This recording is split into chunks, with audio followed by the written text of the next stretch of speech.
Now we discuss some other types of money such as token money, fiat money, paper money, hot money, hard currency and soft currency. These are the other types of currencies. First of all, we discuss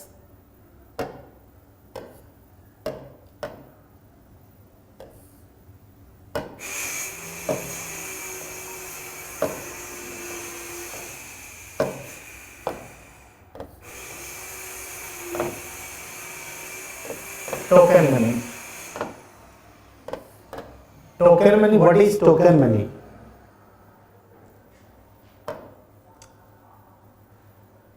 The token money is used for making a smaller payment. Means when we have to pay the amount in very smaller amount, this very money is called token money. It serves as a subsidiary for standard money. It is generally made of inferior metals such as copper, nickel. ये copper और nickel का होता है. ये money copper और nickel से बना होता है जनरली. तो ये inferior metals होते हैं. But this money is used for a smaller payment. Suppose you have bought some, yeah, you are going to buy some things and the price of that thing is 100 rupees and 5 rupees, 105 rupees.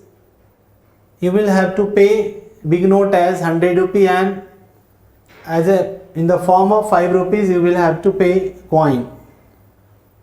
So that coin is not made of gold and silver, but it is made of copper and nickel. It is the inferior metals. The second is fiat money. Fiat money को हम कहते हैं आदेश मुद्रा कहा जाता है. यानी ये by the order of the authority this money is issued. This is only a variety of inconvertible money. ये मुद्रा है और इन्हें हम इनकन्वर्टेबल करेंसी भी कह सकते हैं, क्योंकि ये मनी को हम एक पेपर मनी है और इस मनी को हम कन्वर्ट नहीं कर सकते हैं, मतलब बदल नहीं सकते हैं. खास करके गोल्ड में या सिल्वर में और अदर प्रीशियस मेटल में इसको नहीं बदला जा सकता है. Fiat money is issued generally at the time of crisis. देखिएगा, जब क्राइसिस के टाइम में, क्राइसिस का मतलब होता है फाइनेंशियल क्राइसिस. सपोज अभी हाल में श्रीलंका में या वेनेजुएला में या अन्य जिम्बाब्वे में बहुत सारे देशों में क्राइसिस के पीरियड में इस तरह के मनी को इशू किया जाता है. तो क्राइसिस के पीरियड में जिस मनी को इशू किया जाता है, जिस टाइप के मनी को, उससे हम फिएट मनी कहते हैं. और चूंकि ये क्राइसिस के टाइम में इशू किया जाता है, इसलिए this money is popularly known as emergency currency. तो देखिएगा, एग्जाम में आपका किसी भी एग्जाम में इस तरह का आपसे पूछा जा सकता है कि व्हाट इज इमरजेंसी करेंसी, या आपसे पूछा यह भी जा सकता है कि what do mean by the fiat money. Fiat money क्या होता है? तो दो चीज याद रखना है, 2-3 बात फिएट मनी के बारे में याद रखना है. पहला ये याद रखना है कि एक ऐसी मनी है जो इनकन्वर्टेबल होता है, इसे हम कन्वर्ट नहीं कर सकते. कन्वर्ट का मतलब निश्चित रूप से you have learn very well कि it can not be converted into gold और अदर प्रीशियस स्टोन्स. तो पहली बात यह है कि इसे अविनिमय मुद्रा कहा जाता है, इसको हम कन्वर्ट नहीं कर सकते, पहला चीज. दूसरी बात है ये जानना है हमें फिएट मनी के बारे में कि this money is issued at the time of economic crisis और अदर टाइप ऑफ क्राइसिस. और इसलिए दैट इज वाई, चूंकि इस मनी को क्राइसिस के पीरियड में हम मैंने इश्यू किया जाता है किसी भी देश में, दैट्स वाई इस मनी को इमरजेंसी करेंसी भी कहा जाता है। ये दो बात महत्वपूर्ण याद रखना है। और थर्ड बात क्या है इसके बारे में कि the use of paper money, sorry हाँ, और इट इज रिसोर्टेड, और ये इसको 1914 में, यानी 1914 में फर्स्ट वर्ल्ड वॉर शुरू हुआ था जो 19 तक चली थी, तो निश्चित रूप से वॉर टाइम था, वॉर फेज था। ऐसे में टेम्परेरी मेजर के लिए, कुछ तत्काल समस्या के समाधान के लिए this type of money was issued in the world, दुनिया में किया गया, but has come to stay since then. लेकिन ये फिर इस तरह का जो मनी, जो फिएट मनी का जो ट्रेड है या फिएट मनी का जो सर्कुलेशन है, चलन है, व्यवस्था है, ये खत्म नहीं हुआ, बल्कि आज भी फिएट मनी के रूप में हमारे देश दुनिया में चल रहे हैं। इसके एक और महत्वपूर्ण बात है फिएट मनी के बारे में, ये हमें जानना है कि no reserves of any type are kept behind fiat money, यानी फिएट मनी के रूप में हम किसी भी तरह के रिजर्व नहीं रखा जाता है, मतलब कि गोल्ड नहीं रखा जाता है या डॉलर नहीं रखा जाता है, या कोई भी रिजर्व के रूप में जनरली नहीं रखा जाता है, तो यह फिएट मनी होता है। नेक्स्ट, तो आप लोग टोकन मनी और फिएट मनी के रूप में समझ गए कि जब छोटे पेमेंट करने हो तो टोकन मनी होता है, जैसे 5 रुपया का सिक्का देना हो, 2 रुपये का सिक्का देना हो, 1 रुपये का देना हो या 10 रुपये का देना हो, तो ये सब जो सिक्के हैं या नोट हैं, ये क्या होते हैं? टोकन मनी होते हैं। जो सिक्के होते हैं वो, नोट तो कागज के बने होते हैं, और सिक्के भी होंगे वो एक इंफीरियर मेटल्स के, जैसे बोले तो निकेल का या कॉपर का, इन सभी का होता है। तो स्मॉल पेमेंट के लिए हम लोग प्रैक्टिस में लाते हैं। फिएट मनी के बारे में भी हमने ऑलरेडी बता चुके हैं आपको कि 2-3 बात बहुत महत्वपूर्ण है आपके लिए। ये पीटी में भी पूछा जाता है, कभी कभी मेंस में भी डिफाइन करना होता है कि फिएट मनी क्या होता है। पहली बात है, फिएट मनी को हम आदेश मुद्रा कहते हैं हिंदी में, मेन बात है। और सबसे अहम बात है कि अगर आपसे पूछा जाए कि ये फिएट मनी जनरली कब इश्यू किया जाता है, तो ये क्राइसिस के पीरियड में इश्यू किया जाता है। मान लो वॉर टाइम में अगर वो देश की इकोनॉमी ठीक नहीं चल रही हो, देश में टर्बुलेशन है, कुछ उथल पुथल हो रहा है, तो ऐसे से फिलहाल तत्काल प्रॉब्लम से निपटने के लिए, मतलब these are the measures by which we can handle and tackle the crisis problematic situation of a country, this money is generally issued. तीसरी बात है कि नो रिजर्व इज केप्ट, इसके इश्यू करने के लिए सरकार को कोई रिजर्व नहीं रखना पड़ता है। That's why this money is inconvertible, और इसलिए इन्हें इनकन्वर्टिबल कहा गया है। तो ये आपका था फिएट मनी।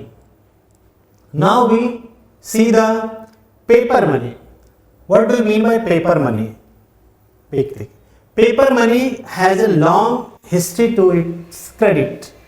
चलिए, पेपर मनी बहुत सिंपल सा चीज है, इसको जानने में बहुत ज्यादा दिमाग नहीं लगाना है। पेपर मनी में होता बस कागजी मुद्रा होता है, जो पेपर का होता है। जैसे आपके पास जो नोट हैं, 1000 के नोट हैं, 2000 के नोट हैं, 5000 के नोट हो, 10,000 के नोट हो, जो कि अभी 10,000 तक के हमारे देश में नोट जारी कर सकता है। 200 रुपए के नोट हो, 20 रुपए का नोट हो, 10 रुपए का नोट हो, जो नोट होता है, this is called paper money. और ये सबसे पहले चाइना में शुरू हुआ था। कहाँ हुआ था? चाइना में इसकी शुरुआत हुआ था 18वीं सदी में। भारत में 19वीं सदी में शुरू हुआ, मतलब कि हमारे देश में bank of Bengal was first bank in India to have issued paper currency in 1806। मतलब हमारे देश में पहले तो बैंकिंग, आधुनिक बैंक 1770 में आया। हमारे देश में बैंकिंग सिस्टम शुरुआत ही होता है 1770 में, मोटे तौर पे बोले तो 18वीं सदी के लगभग अंत में। और फिर वो बैंक फेल करता है, तो फिर 19वीं सदी में हमारे देश में पहली बैंक खोली जाती है, and this bank is called bank of England, sorry bank of Bengal. Bank of Bengal ये भारत की पहली, बैंक ऑफ हिंदुस्तान के बाद की बैंक है। और इसी बैंक ने हमारे देश में, मतलब bank credit goes to issue paper notes in our country, credit goes to bank of Bengal. Bank of Bengal was established in 1806। 1806 में ये बैंक बंगाल में बनी थी, इसका नाम था बैंक ऑफ बंगाल। तो आपको ये भी जरूरी आपके लिए है कि जान लेना कि हमारे देश में 1806 में यानी इन 1806 में कौन सी बैंक खोली गई थी। ये बैंक था बैंक ऑफ बंगाल। इसी बैंक ऑफ बंगाल ने भारत में पहली बार पेपर मनी की शुरुआत किया था। क्लियर है? नेक्स्ट देखेंगे हम लोग हॉट मनी। हॉट मनी क्या होता है? It refers to the short term capital movements from one country to another country. Hot money very important money है, वेरी इंपॉर्टेंट। आजकल इसके बारे में बहुत सारे सवाल पूछे जाते हैं। या तो आप बैंकिंग की तैयारी कर रहे हो तब है, एसएससी की प्रिपरेशन कर रहे हो, आप यूपीएससी की तैयारी कर रहे हो, या फिर किसी भी कॉम्पिटिटिव बड़े एग्जाम की तैयारी कर रहे हो, तो उसमें पूछा जाता है कि हॉट मनी क्या होता है। इवन कि इंटरव्यू तक में भी आपसे ये सवाल पूछ सकते हैं। That's why classification of money, मैंने there are different types of money we have to study, and all these types of monies are frequently asked in the competitive examination like written examination, interview, and wherever you face the examination, these questions are very very important for you. Now hot money, what is hot money? It refers to the short term capital movements from one country to another country. देखिए क्या नाम का क्या कह रहा है कि इसका मतलब होता है कि शॉर्ट टर्म कैपिटल मूवमेंट है जो एक देश से दूसरे देश में क्या होता है, मूव करता है, माने वॉन्डर करता है। वॉन्डर करता है, क्यों करता है ये प्रश्न है कि एक देश से दूसरे देश में ये मनी क्यों उड़ान भरता है। मान लो कि इंडिया से फिर वो पैसा ब्राजील में लग गया, ब्राजील से चाइना में लग गया, चाइना से इंग्लैंड में लग सकता है, और फिर ये पैसा जाकर के यूएसए में जाकर के इन्वेस्ट होगा। तो इसका मेन रीजन है, सबसे बड़ा रीजन है कि it seeks higher rate of interest, यानी इन मनी को हायर रेट ऑफ इंटरेस्ट चाहिए।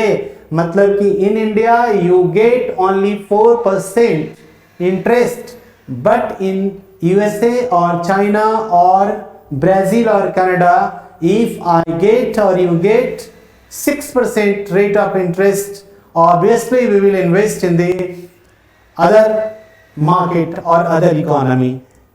और दूसरा है safety of capital respective of the rate of interest, यानी हमें कितना फायदा, हम इस पैसे को हमारे देश में लगाने से कितना फायदा है और दूसरे के देशों में लगाने से कितना फायदा। अगर मान लो कि दूसरे के देश में, दूसरे देशों में हम इन पैसे को इन्वेस्ट करते हैं तो या डिपॉजिट करते हैं तो हमें इससे अगर ज़्यादा फायदा होता है, दूसरे के यहाँ अगर हम शेयर मार्केट में अपने पूंजी को लगाते हैं तो हमको ज़्यादा फायदा होता है। In this condition obviously I will invest in other country.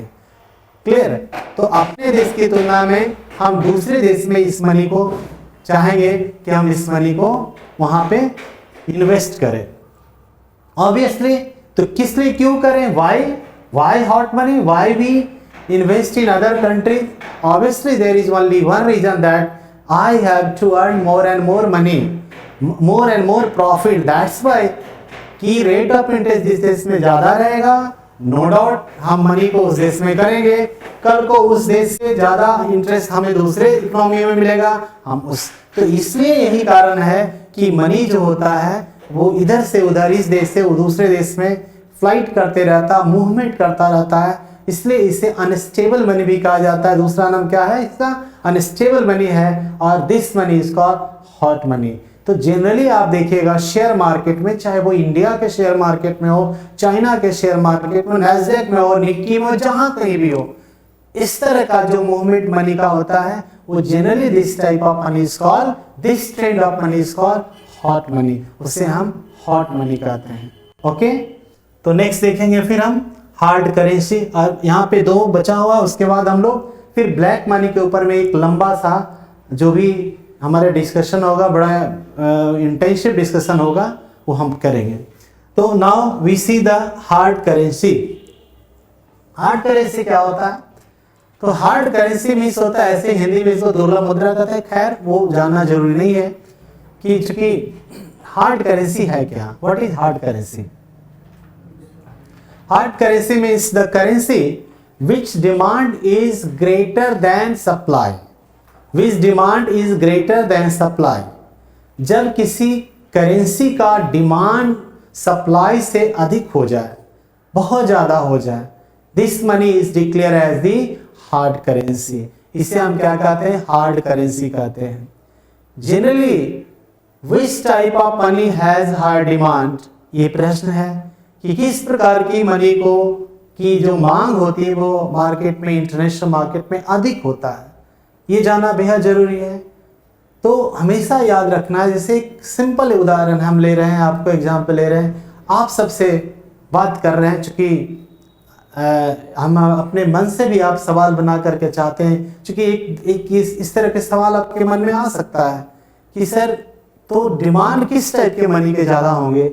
तो बड़े अच्छे से उसको समझने के लिए हम एक एग्जाम्पल कोट कर रहे हैं कि आप सब में से जो हमारी इस वीडियो को देख रहे हैं, वो आप सब में से आपसे ही हमने एक सवाल कर रहे हैं कि अगर मान लो कि आपको अपॉर्चुनिटी मिलता है कि डॉलर के रूप में काम करने का और इंडियन रूपी के सैलरी के रूप में काम करने का, which salary will you prefer? Would you want to get dollar or you want to get your own rupee currency? Obviously पक्का निश्चित रूप से आप सभी में से जो लोग इस क्लास को देख रहे हैं, इस वीडियोस को देख रहे हैं, निश्चित रूप से आप समझ गए होंगे, आप सभी में से सभी लोग लगभग चाहेंगे कि हमें डॉलर के रूप में ही पे किया जाए। Why? Now the question is that why you want to get dollar in term of your salary? Because dollar is very powerful currency, its exchange value in the international market is very high. That is why even I also want to earn my salary in the form of dollar, because its exchange rate in the international market is very high. क्योंकि है, यदि अगर मुझे $1 salary के रूप में मिलता है और ₹1 अगर मिलता है तो लगभग आज के रेट में 82 times greater than Indian rupee. That's why there is no any confusion that each and everybody wants to get dollar. अब दूसरा सवाल, तीसरा सवाल ये होता है, आप फिर हमसे सवाल करेंगे, चूंकि हम लोग सामने सामने नहीं है, लेकिन फिर भी हम सवाल यूजुअली क्लास में जब जाते हैं ऑफलाइन के क्लास में, तो this type of questions are generally asked raised by the students who are very, जो बहुत सीरियस है, वो चाहते हैं कि ये भी जान ले कि why dollar pound is more powerful than Indian currency. Very good. तो यहाँ पे ये देखना है कि ये समझना है कि ये नहीं समझना है कि अमेरिका का करेंसी पावरफुल है, मतलब उसको पावरफुल बनाया गया है। किसी भी देश की करेंसी पावरफुल है इसलिए इकोनॉमी पावरफुल नहीं है, बल्कि किसी भी देश की इकोनॉमी पावरफुल है, दैट्स वाई उस देश की करेंसी पावरफुल होता है। Since the economy is powerful, that's why the currency of that very economy is powerful, because the powerful currency is backed by the very sound economy and powerful economy. Money is the reflection of the powerful, the reflection of the economy.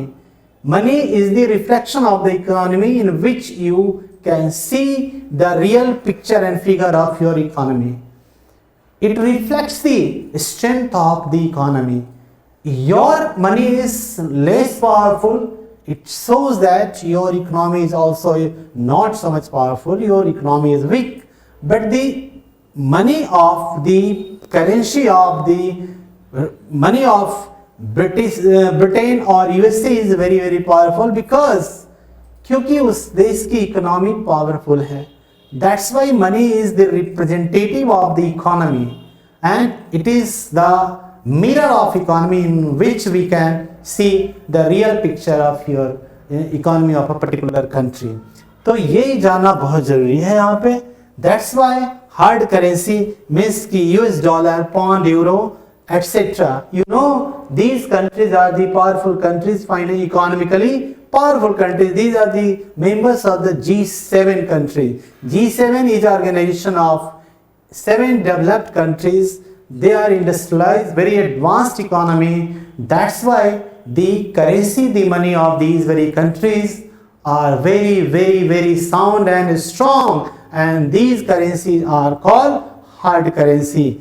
Their supply is lesser than demand and demand is greater than supply. Hard currency subs as, और सबसे important बात है कि these currencies are called the international currency, मतलब कि ये एक internationally क्या होता है, इनके ट्रांजेक्शन में इस्तेमाल किया जाता है. That's why as a nationals of India, as we are the students or we are the teacher in India, we know that our country also wants to increase its forex. Which type of forex? Which type of foreign currency?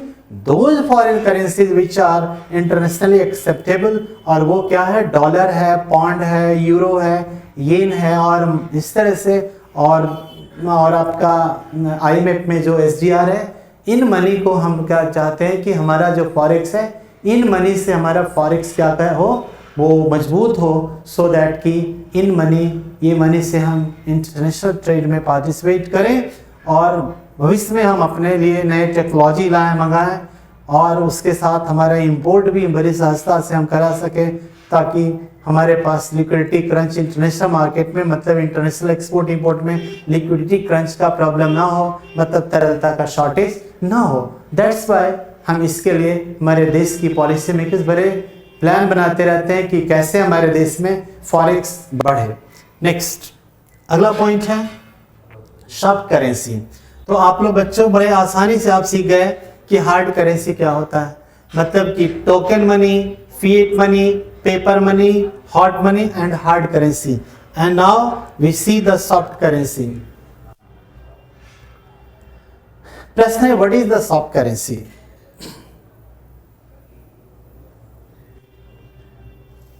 तो soft currency, it is a currency which is available in plentiful supply in the foreign exchange market. Currency of developing countries are soft currency. Generally मैंने just opposite है, वो soft currency hard currency का just opposite है.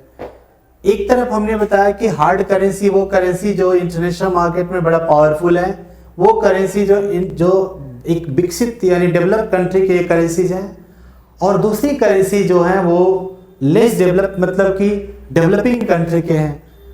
तो निश्चित रूप से जिनके डिमांड ज्यादा होंगे, सप्लाई निश्चित रूप से कम होंगे, ऐसे में वो सॉफ्ट हार्ड करेंसी कहलाएगा. और निश्चित रूप से कि जिनके डिमांड कम होंगे और सप्लाई ज्यादा होगा, वो निश्चित रूप से सॉफ्ट करेंसी माने जाएंगे. तो this is the basic difference between the soft currency and the hard currency. Clear है? Thank you.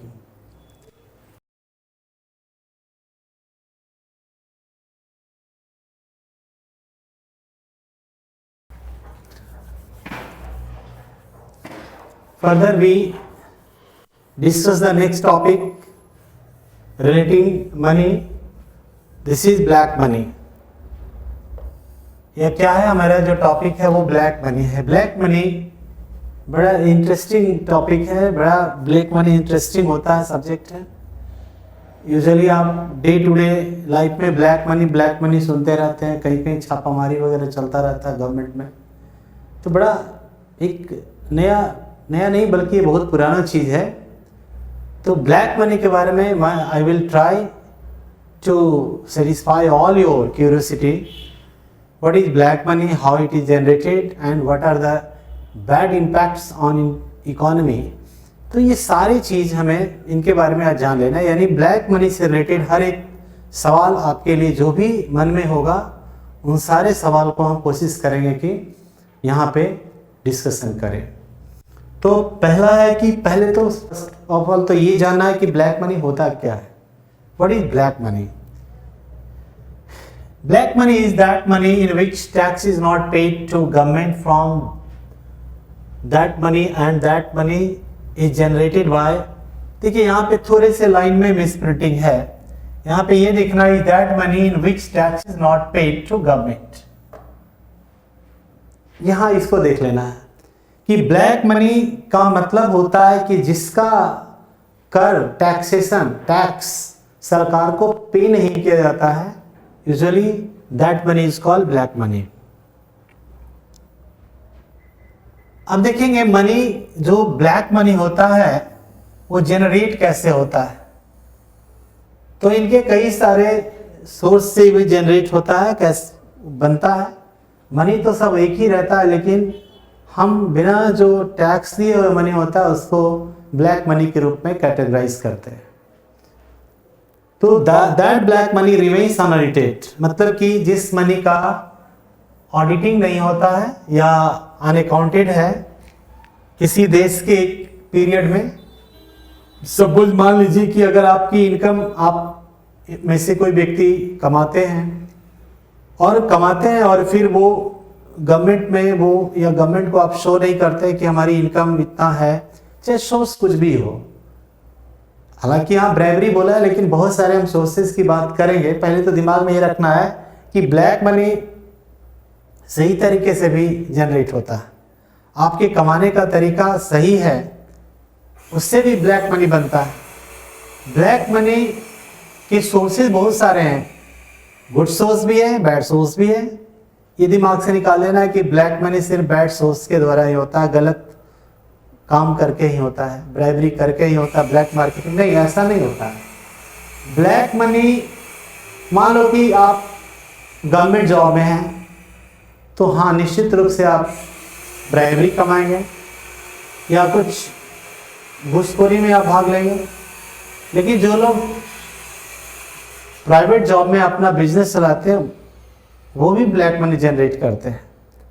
मतलब कि उनकी जो बिजनेस है, उनका जो प्रोफेशन है वो तो गलत नहीं है, पर जो वो पैसा कमाते हैं उससे उस प्रोपोर्शन में अगर वो टैक्स को पे नहीं करते हैं तो वो ऐसे कंडीशंस में ब्लैक मनी जनरेट होता है। तो यहाँ पे देखेंगे कि मेन चीज़ है कि अनऑडिटेड और अकाउंट, ये चीज़ को ज़्यादा ध्यान देना है। हम सारे बात आपसे कर रहे हैं, ब्लैक मनी के बारे में, हर इंस आउट के बारे में जिक्र कर रहे हैं आपको। लेकिन फिलहाल आपको ये समझना है पहले कि वे मनी जिसको कि सरकार को टैक्स नहीं दिया जाता है, मतलब सरकार के हिसाब किताब में जिस पैसे को काउंटिंग नहीं किया जाता है, that money is called black money. मतलब कि वो सरकार के नजर से अंधेरे में पैसा होता है, मतलब कि सरकार को ये पता नहीं होता है कि आपकी इनकम इतना, आपने एक साल में इतना कमाया। ठीक है, टैक्स तो आप अच्छी तरह से जानते हैं, और अगर कुछ दिक्कत भी है तो हम आगे के वीडियो में ज़रूर बात करेंगे टैक्स के बारे में भी। नेक्स्ट आप देखते रहेंगे, हर प्रॉब्लम से आपका सॉल्यूशन होगा यहाँ पे। नेक्स्ट अब देखिए, ब्लैक मनी के बारे में दिया है कि generated due to following reasons. एक रीजन है, ये कई सारे रीजन्स है जिससे ब्लैक मनी, मैंने पहले भी बताया कि कोई जरूरी नहीं है कि हमारा इलीगल तरीके से ही कमाया हुआ पैसा ब्लैक मनी है। ब्लैक मनी तो हम लीगल हो या इलीगल हो, बट अगर उन पैसे को हम सरकार के खजाने में दिखाते नहीं, मतलब कि सरकार को की ऑडिटिंग में वो नहीं आता है, पब्लिक गवर्नमेंट डोमेन में नहीं आता है कि हमने कितना एक साल के अंदर कमाया, तो उस सारे मनी क्या होता है, ब्लैक मनी के रूप में ही गिना जाता है। अब देखिएगा next, the people do not पे देयर टैक्सेस। जो लोग अपने टैक्स की अदायगी नहीं करते, even if they pay taxes but they are not in correct proportion. हम कभी कभी आप अपनी इनकम को टैक्स दे देते हैं, लेकिन उतना टैक्स नहीं देते जितना कि आपको टैक्स देना चाहिए। तो ये भी क्या है, ब्लैक मनी के रूप में होता है। माने जिस इनकम में आपका, जिस कैपेसिटी में, जिस अमाउंट में आपका इनकम है, उस प्रोपोर्शन में अगर आप पे नहीं करते टैक्स के रूप में, तो वो भी क्या कहलाता है, ब्लैक मनी। इससे भी जनरेट होता है। मान लो एग्जाम्पल के तौर पे, एग्जाम्पल से आप ज्यादा समझे, मान लेते हैं कि किसी व्यक्ति का इनकम, आप में से किसी का इनकम अगर 10 लाख रुपया है और आप गवर्नमेंट को सिर्फ ये बताते हैं कि रिटर्न फाइल करते हैं, तो बोलते हैं मेरे पास तो मेरे इनकम सालाना 2 लाख रुपए है, तो रेस्ट जो 8 लाख रुपया बच गया वो ब्लैक मनी कहलाएगा। नेक्स्ट है दी टैक्स इवेजन बाय, अभी टर्म यहां पे आया है टैक्स इवेजन। वेरी गुड, बहुत अच्छा सवाल है। टैक्स इवेजन क्या होता है? टैक्स से रिलेटेड बहुत सारे टर्म्स हैं, we will discuss all these terms and terminology in public finance में हम लोग बात करेंगे।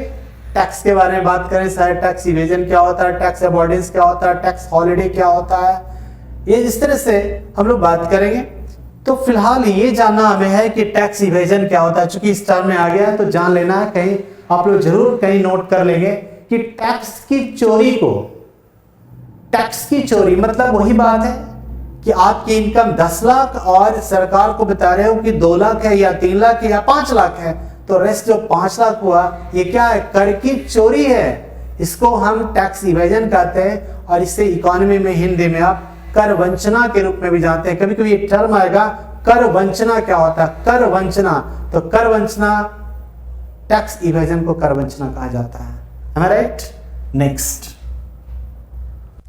अब देखिए बाय कॉर्पोरेट यानी tax evasion corporate and industrial houses भी बड़े बड़े करते हैं are to the tune of billions of rupees, यानी मतलब ये 100 हजार लाख करोड़ का नहीं बल्कि अरबों अरब का, मतलब सैकड़ों हजारों करोड़ का जो टैक्स की चोरी होता है वो हमारे बड़े बड़े बिजनेस हाउसेस भी करते हैं। मतलब कि वो अपनी इनकम को, वास्तविक इनकम को वो सरकार के सामने प्रस्तुत नहीं करते हैं और एक काल्पनिक मतलब कि फिक्टिशियस वो गवर्नमेंट को क्या करते हैं, अपनी इनकम को दिखाते हैं। मान लो कि किसी का इनकम 2000 करोड़ का इनकम साल में कमाया, लेकिन सरकार को बताता है कि मेरे को तो इनकम मात्र 200 करोड़ का है या 500 करोड़ का है, तो रेस्ट जो 1500 करोड़ है एक बड़े चंक में एक बहुत बड़ा इनकम होता है जो कि सरकार के नजर से बाहर होता है और इसे हम ब्लैक मनी कहते हैं। निश्चित रूप से समझ गए होंगे आप।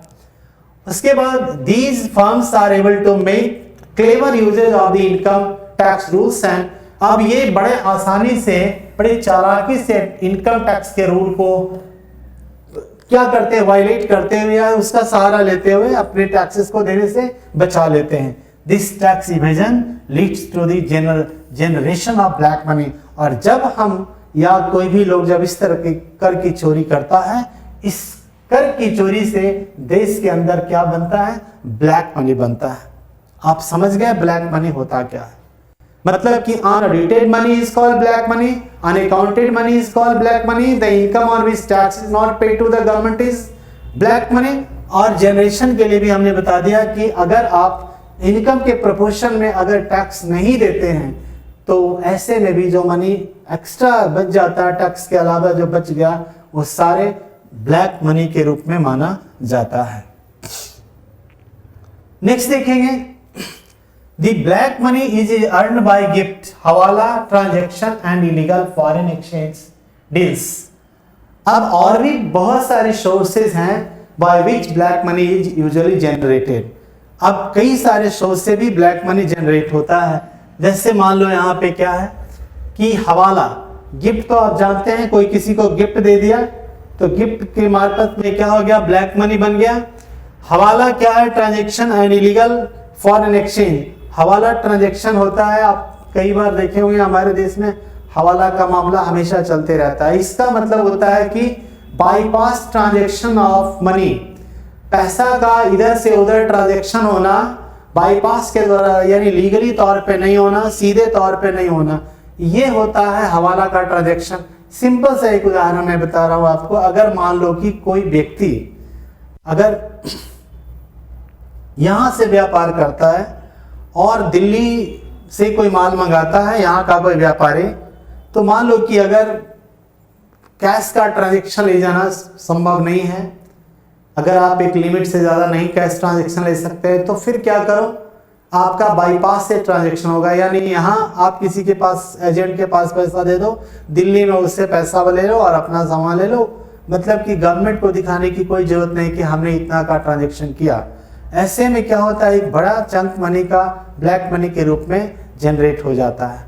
अगर कोई फॉरेनर, दूसरी एग्जाम्पल है कि अगर मान लो कि कोई व्यक्ति अमेरिका में डॉक्टर है, उसने वहाँ पे कमाया 80 करोड़ रुपया उसको, या 80 लाख रुपया उसने कमाया और उस पैसे को इंडिया में उसको लाना है डॉलर के रूप में, तो वो क्या करेगा, उस डॉलर को क्या करेगा, यानी मतलब कि 1 लाख डॉलर वो वहाँ किसी हवाला एजेंट के पास पे कर देगा और फिर वो इंडिया आकर के दूसरे एजेंट से उतना का वो इंडियन करेंसी के रूप में। इस बीच में क्या होगा कि इन पैसा का ट्रांजैक्शन को आरबीआई को कोई खबर तक नहीं लगेगा और आपके पास वो, उस व्यक्ति के पास पैसा आ जाता है।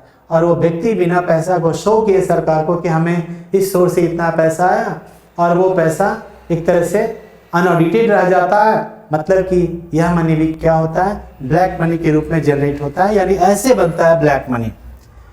नेक्स्ट है दी प्रोसीजर ऑफ ओवर बिलिंग और अंडर बिलिंग।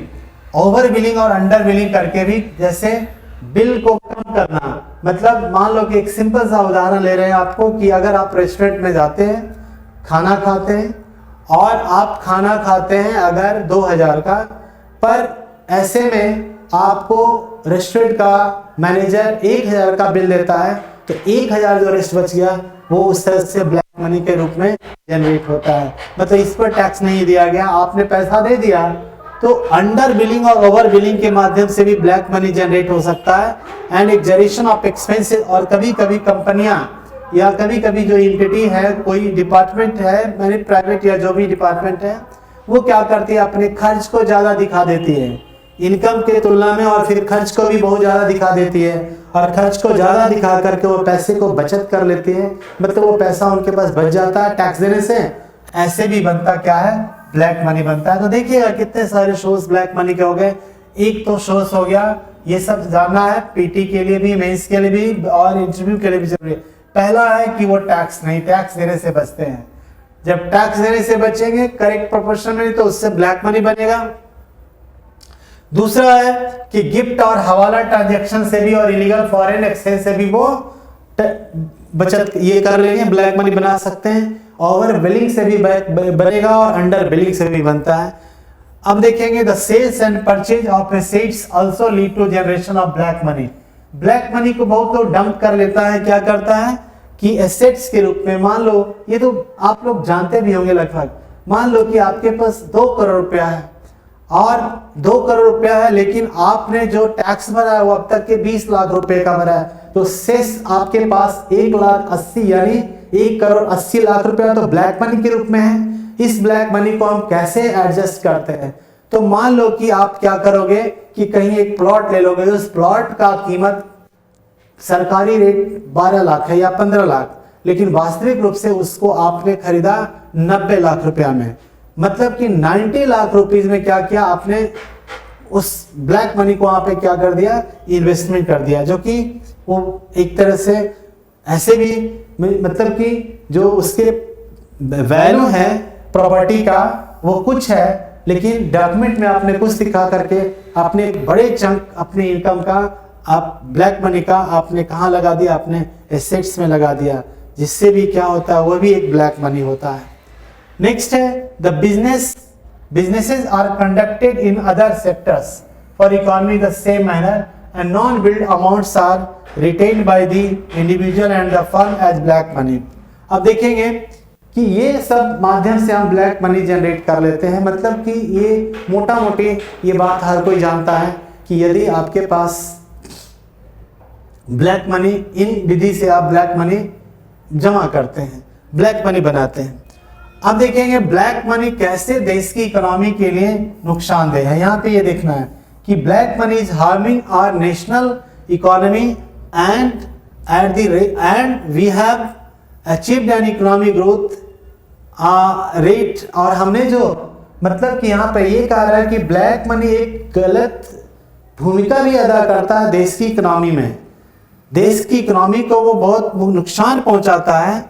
और कहा जा रहा है यहाँ पे कि हमने जहाँ 5% की दर से जीडीपी, मतलब कि ग्रोथ रेट हमारा पर ईयर है, हमारे देश का ग्रोथ रेट है, जबकि अगर ब्लैक मनी नहीं होता या ब्लैक मनी कम रहे तो हमारा ग्रोथ रेट कितना होना चाहिए था, 8%। यानी कहीं ना कहीं black money is damaging the texture of our economy, it is frustrating the national income, it is frustrating the growth rate of our Indian economy.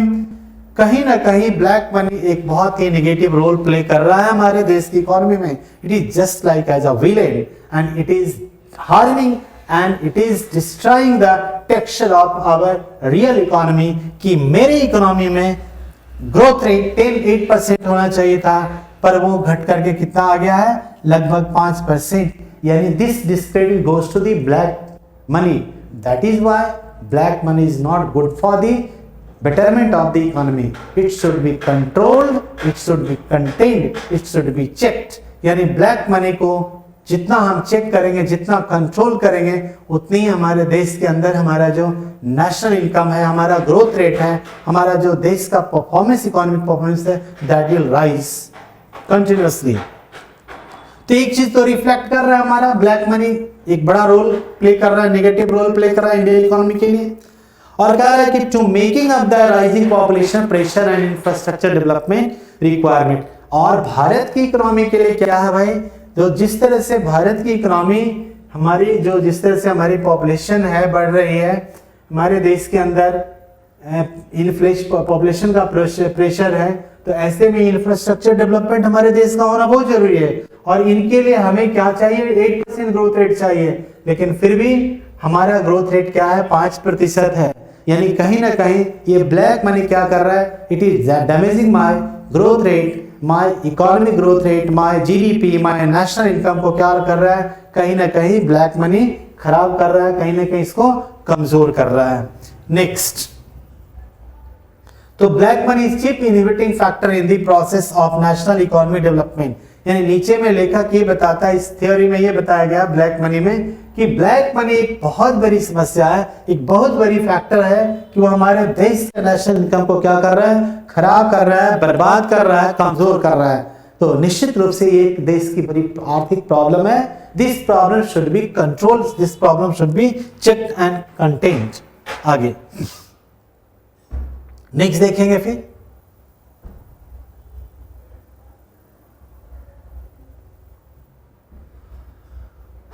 अब है यहां पे कि the menace of black money, कह रहा है यहां पे दिया है कि ब्लैक मनी तो ना सिर्फ इतना ही प्रॉब्लम क्रिएट करता है, यानी बहुत सारे कई एंगल से ब्लैक मनी किसी भी इकोनॉमी पर मार करता है, मतलब कि वो डैमेज करने की कोशिश करता है, हार्म करना चाहता है। उसकी ऐसी उस मनी के अंदर में वो ट्रेड्स हैं कि अब देखेंगे menace of black money has also increased in rich poor divide. अब देखेंगे ब्लैक मनी से क्या होता है, ब्लैक मनी से अमीर और गरीब के बीच एक खाई बन जाता है, बहुत बड़ा गैप बन जाता है। अब कैसे बनता है जरा गौर करें, ये आप पूछ सकते हैं कि कैसे बनता है। अब मान लो कि किसी ने ब्लैक मनी बहुत जमा कर लिया, मतलब कि टैक्स नहीं दिया, तो टैक्स नहीं देने से क्या होता है, एक आदमी बहुत हो जाता है, उनके पास स्टैंडर्ड ऑफ लिविंग बहुत आगे बढ़ जाता है। दूसरी तरफ क्या होता है कि जो पैसा सरकार के पास आना चाहिए था, जिससे कि गवर्नमेंट अपने वेलफेयर स्कीम में इन्वेस्टमेंट करती या पूंजी पैसे को लगाती, वो पैसा नहीं लग पाता है, वेलफेयर समाज का नहीं होता है। तो ये क्या होता है, it will broaden the gap between the haves and have nots. मतलब कि on the one hand there are rich and richer people enjoying a very luxurious life, on the other hand the people are compelled to live a very marginal life, means they are unable to get to a square meals, and the life has become challenging for the common people, for the poor people. So you will see the sharp difference between these two mode of life in our economy. One is haves and another is have not. Why? Due to black money. Means कि black money creates a gap between the rich and the poor. ये भी एक इसका बहुत बड़ा negative role होता है। आप इतनी बात तो जरूर समझते होंगे आप सभी जो सिविल सर्विसेज के एग्जाम देने वाले हैं या जो कॉम्पिटिटिव, तो निश्चित रूप से ये बहुत बड़ी सिंपल बात है कि ब्लैक मनी जहाँ होता है वहाँ उसके लोग जो होते हैं, ब्लैक मनी होल्डर्स होते हैं, और निश्चित रूप से अपना लाइफ को एंजॉय करते हैं, वो अपने लाइफ को ग्लैमर के साथ जीते हैं। लेकिन on the other hand the people are living very life in very crisis. That is the difference between haves and have nots, and this gap is generally created by black money. Okay, next time the poor families are unable to afford even the square meal, whereas the rich and the neo rich are enjoying the luxuries of life.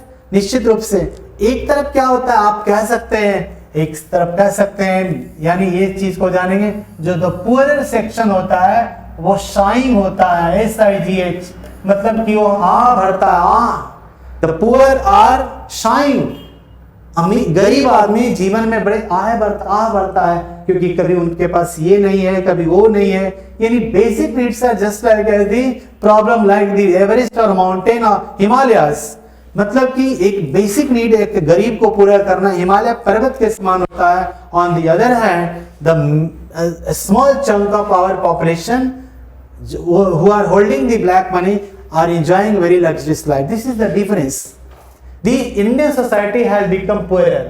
Only a few sections of the society which account for 15% of the total population. कह रहा है क्या कि which account for लगभग 15% लोग हैं जो total income का have been able to enjoy the highest standard of living. मतलब हमारे लोग में 15% लोग हैं देश में जो एकदम हाई लेवल का स्टैंडर्ड ऑफ लिविंग को एंजॉय कर रहे हैं। Therefore the real poverty has increased. और इतना कर रहे हैं कि खाते खाते मर रहे हैं। मतलब वो इतना खा रहे हैं कि उनके यहाँ खाने की कोई कमी नहीं है, उनके यहाँ खाते खाते मर रहे, दूसरी ओर खाए बगैर मर रहा है। मतलब कि हमारे देश में जो ब्लैक मनी यानी poverty increased and decreased over और हमारे कह रहा है कि देखो द रियल पॉवर्टी हैज, वास्तविक जो हमारी गरीबी है वो बढ़ी है एंड नॉट नहीं घटी है। इस 50, 60, 70 साल के दौरान में भी गरीबी में कोई बहुत कमी नहीं आई। The black money manage started during the 70s, 70 के दशक में। 70s मीन्स होता 70, 71, 72, 73, 74, 75, 76, 70। मतलब कि जेपी आंदोलन हुआ था 74 में भ्रष्टाचार के खिलाफ। मतलब हो सकता है उस समय भी ब्लैक मनी की बात थी। तो ब्लैक मनी के कारण भ्रष्टाचार से ब्लैक मनी बनता है। वो people and masses have suffered due to rising prices. और लोगों को बहुत मुश्किल करना पड़ा। इन्फ्लेशन का था हमारे देश में, बिजनेस का था, poor export and industry, recession, बहुत सारी दिक्कतें थी, मंदी थी 70 में। तो 70 के दशक में इस तरह की ब्लैक मनी की जो प्रॉब्लम्स जो थी हमारे देश में वो इमर्ज करना शुरू हुआ था। The rich few however have not felt heat and continue to lead luxurious. और गरीबों को उसका कोई दिक्कत, अमीरों को कोई दिक्कत नहीं हुआ, उसने अपनी जिंदगी जो है अपना मजे से जीता रहा। The cost of their poor countryman, और गरीबों से क्या करके, लूट करके। मतलब कि गरीबों को और गरीब बना करके अमीरों ने हमारे देश में अपना मजा करते गया। It has condition for which you have to exercise care and caution by utilizing your brain for converting a portion of black money or the entire money by converting into white money। पूरे को क्या कर दिया, convert कर दिया, black money को भी white money में। In this form you will be able to avoid the rigours of economic measures including taxation.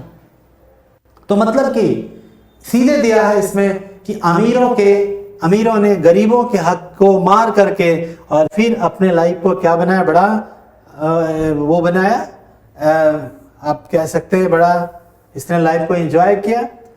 अब देखेंगे next, black money could be cut, इसको लगाया जा सकता है only through the strict effort of the state and this is for the benefit of the masses as well.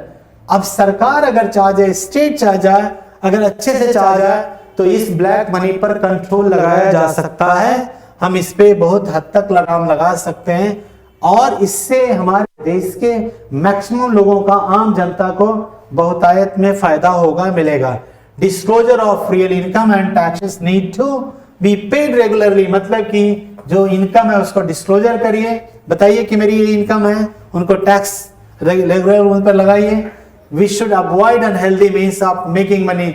हमें एक गलत तरीके से मनी को जनरेट करने से बचना होगा। The nation must get out of the evil net of public money. और इससे, इस जाल से भारत को, हमारे राष्ट्र को बाहर निकलना होगा, इस ब्लैक मनी के जाल से। Only the honest Indian could save the. और कहा जा रहा है कि अगर हम भारत के लोग अगर बहुत ईमानदारी से काम करते हैं तो निश्चित रूप से हम ब्लैक मनी से क्या होंगे, बाहर निकल पाएंगे। नेक्स्ट,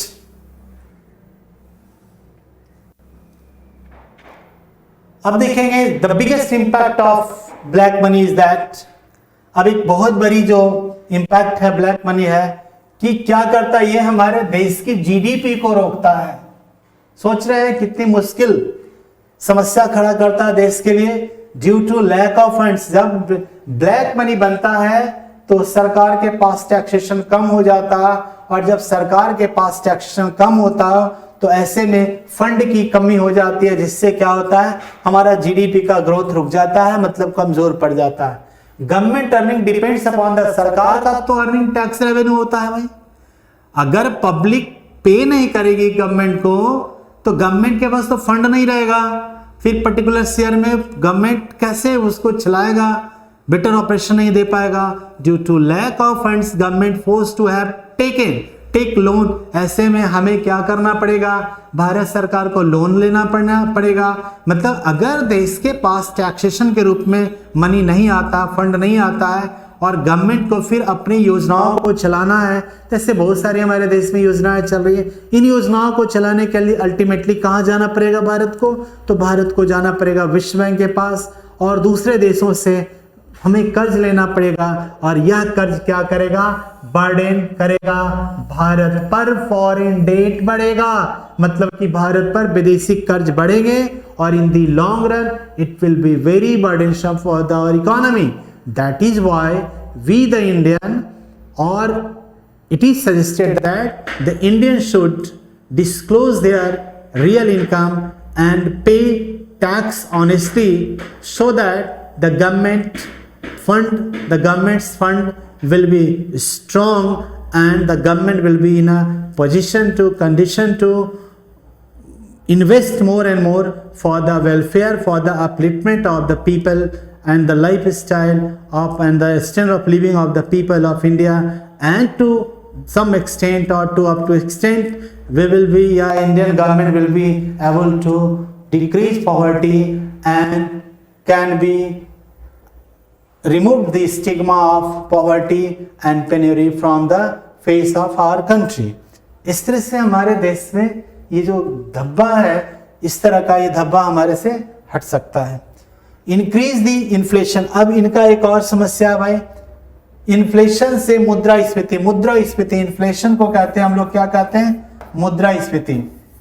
मुद्रास्फीति क्या होता है, मतलब सिंपल माने तो, हालांकि ये बहुत दूसरा चीज होता है, फिर भी एक आम भाषा में अगर कहे तो मुद्रास्फीति का मतलब होता है मुद्रा का फैलाव होना, मतलब कि पहले की तुलना में किसी सामान को लेने के लिए अब से ज्यादा पैसा पे करना होता है, इसको हम मुद्रास्फीति कहते हैं, यानी वस्तुओं की दाम में इजाफा होना होता है। ठीक है, तो देखेंगे black money circulates in the market, inflation rise, जब ब्लैक मनी ज्यादा होगा, यानी इन्फ्लेशन बढ़ने का एक बहुत बड़ा कारण है ब्लैक मनी भी। The price of eatable other goods increase due to black money के कारण इनके दाम बढ़ जाते हैं, and less production of things in the market, और प्रोडक्शन कम हो जाता है। So people have that money, they offer more prices, क्योंकि ऐसे में लोग ज्यादा प्राइस पे करते हैं और निश्चित रूप से दाम फिर से बढ़ जाता है। इस ब्लैक मनी का जो नेशन पर, रिसोर्सेज पर भी बड़ा बुरा असर पड़ता है, और national resources are eliminating not for the sake of the government purpose, because some corrupt persons are using the national sources for their। अब ऐसा क्यों होता है, क्योंकि हमारे देश या दुनिया के किसी भी देश में करप्ट लोग, भ्रष्ट लोग, जिसको हम आप कह सकते हैं चोर लोग टाइप का लोग है, ये लोग क्या करता है, अपनी फायदे के लिए देश की इकोनॉमी के साथ बहुत मजाक करते हैं, और वो देश के रिसोर्सेज को एकदम अपनी समझ करके और गलत तरीके से वो उसको इस्तेमाल करते हैं, जिससे क्या होता है, इन्फ्लेशन भी बढ़ जाता है। और ये इन्फ्लेशन के ऊपर में हम बहुत अच्छे से टॉपिक, इससे आगे बढ़ेंगे टॉपिक तो, और ये इन्फ्लेशन क्या होता है, कॉमन पीपल को, आम आदमी के जीवन में बहुत बड़ा समस्या खड़ा करता है। तो आज हम लोग यहीं तक, इसके बाद नेक्स्ट बात करेंगे फिर, तब तक के लिए थैंक यू।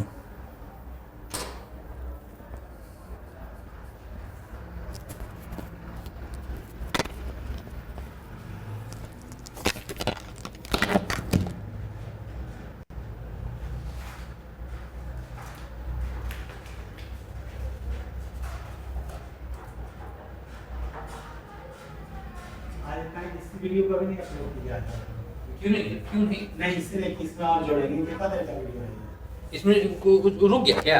नहीं रुक नहीं गया, जा रहे हैं।